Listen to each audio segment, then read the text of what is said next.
In this section, we're going to talk about layer styles, and we're going to start with text. Till now, I was keeping you with the text. I didn't show you how the text works, because usually we connect our text effects with layer styles if we want to create really amazing text. So starting with this is very simple. I'm just going to hit this text icon, the T, to choose horizontal type tool. We have different type tools over here, but horizontal, the most basic and the one we're going to work with the most. I'm going to do a selection. I'm going to choose a space actually where my text is going to exist. I'm going to write Photoshop. It just has to be simple right now. So the first thing you can probably notice, it's very small. On the top over here we have few options. The first we're going to talk is the size of it.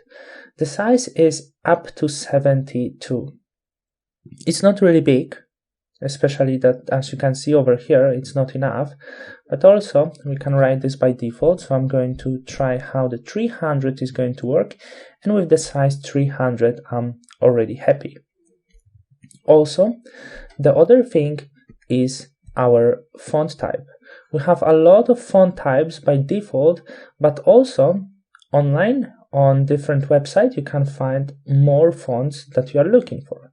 I'm just going to choose something that is really nice, something simple, and also something quite thick.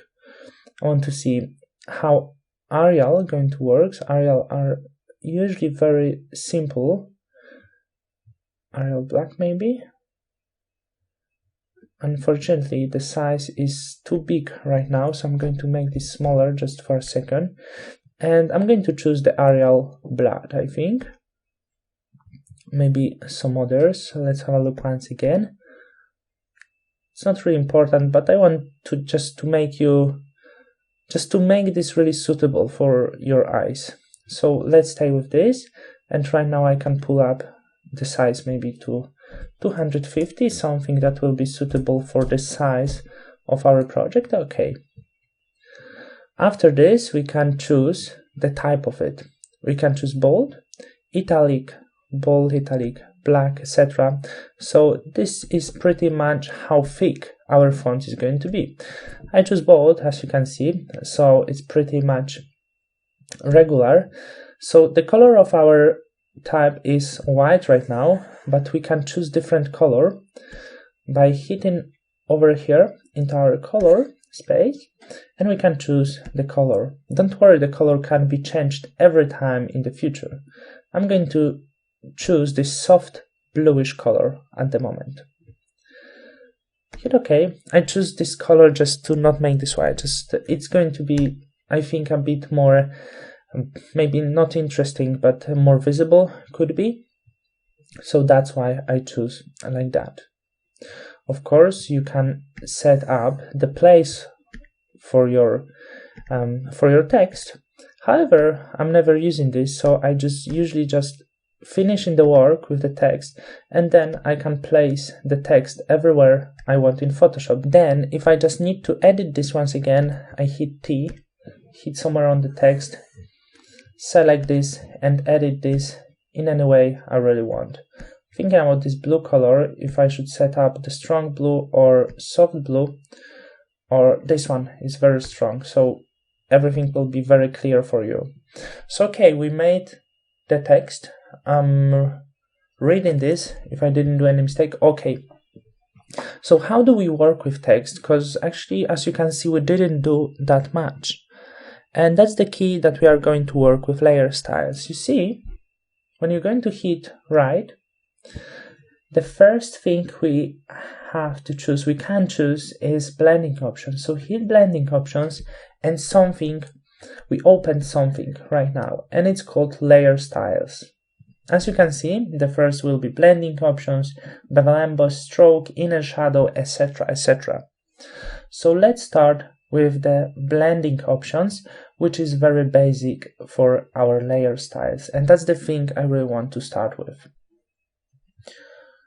we have few options for our blending. We have general blending, advanced blending, and also the option called blend if, which is not really well explained by many of the instructors. I'm going to show you this. So general blending is something that you are already familiarized with, because it's nothing more than just our blend modes. We can set up our blend modes into multiply, into screen, into overlay, into anything we really want. So simply speaking, in blend mode, we just set in general blending, we just set up the blend mode the same as we choose over here, and it works no difference. The other thing, you can choose the opacity of it. So something you are experienced as well. When you turn down the opacity totally, it's going to disappear. When it's 100%, it's exactly the same as it was. Next thing, we have advanced blending. And I never use really that much advanced blending. The options we have over here is fill opacity. And there's no difference between these. So in the next lesson, finally, I'm going to explain you the differences between opacity and fill opacity, because for it, we need a bit more complicated thing. Also, of course, we have something like channels over here, and these things are not really important because, as you know, we have 3 channels, red, green, and blue.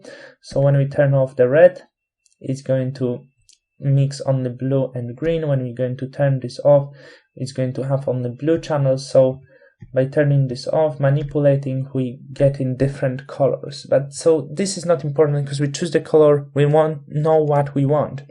So advanced blending, I never used too much except fill opacity. All the secret is with this blend if. Here we also have few channels. The main channel, of course, gray. We have red, green, and blue.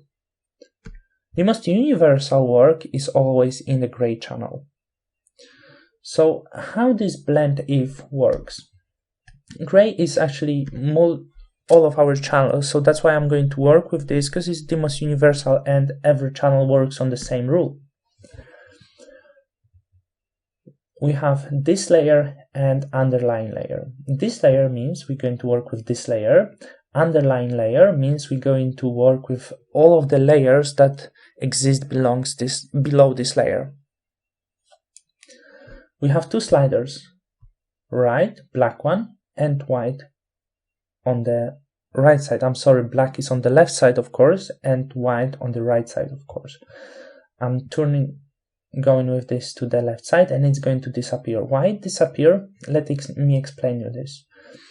You see, this is our range for this layer, for this text layer. When I'm going here, I change the range for the color for this layer. So the range only exists between this white and this gray area. And this black area is cut off. So simply speaking, when we make the range smaller, it cuts off everything what is darker than this gray point over here. Why nothing is changing? Because it means that our text, this blue text, is brighter than this gray layer. Let's go more. Finally, when we get to the specific points nearly white, as you can see, there is a point that our text disappears. It means our text is darker than this soft gray color over here. When I'm going with white, as you can see, it's going to cut off the white area. So at some point, as you can see, it's going to disappear. It means we cut off everything what is brighter than this gray layer over here. So as you can see, this color exists in this range still. However, when you go in to this point, for example, this text didn't exist in this range. It's in this range, and this range is cut off already. About the underlying layer, it's going to let this color below this Photoshop text to go through this text. So let's have a look. What does it mean it disappears over here? It means that everything what is darker than this gray point is going through this text, through this layer. So this color, this kind of purple color, when we go here, is darker than this level of gray, so it's going through this Photoshop layer. And the same opposite. And here, as you can see, something that is brighter than this level going through our top layer. This example wasn't maybe very clear, so for now I'm just going to hit OK to show you a better example. Let's go to this image, and I'm going to create some shape over here. I'm going to choose this rectangle tool, and we have color blue. It's okay. I'm going to create new layer and create some shape over here. Okay, I'm going to hit right and open blending options, and let's start once again. So when I'm going to grab this slider and go to the right, at some point it's going to cut off everything what is darker than the specific level of gray. This blue color seems to be darker than this specific level of gray, so it's going to be cut off. Also, this side is going to cut off everything what is brighter than this level of gray. So it works very similar, and the fun part will be with this underline layer. Because underline layer, let's see how does it work in that case. Underline layer let through everything that exists under this blue layer, which is darker than this level of dark or gray. So I'm going to the right side, and what is happening, it letting through the dark point. So as you can see, everything that exists over here means is darker than this, so it exists over here. When I'm going to pull this more, the more elements going to exist, and so on and so on. So we let through all of these areas which are darker than this level of gray, going to walk through this blue color. With white color, it will be opposite.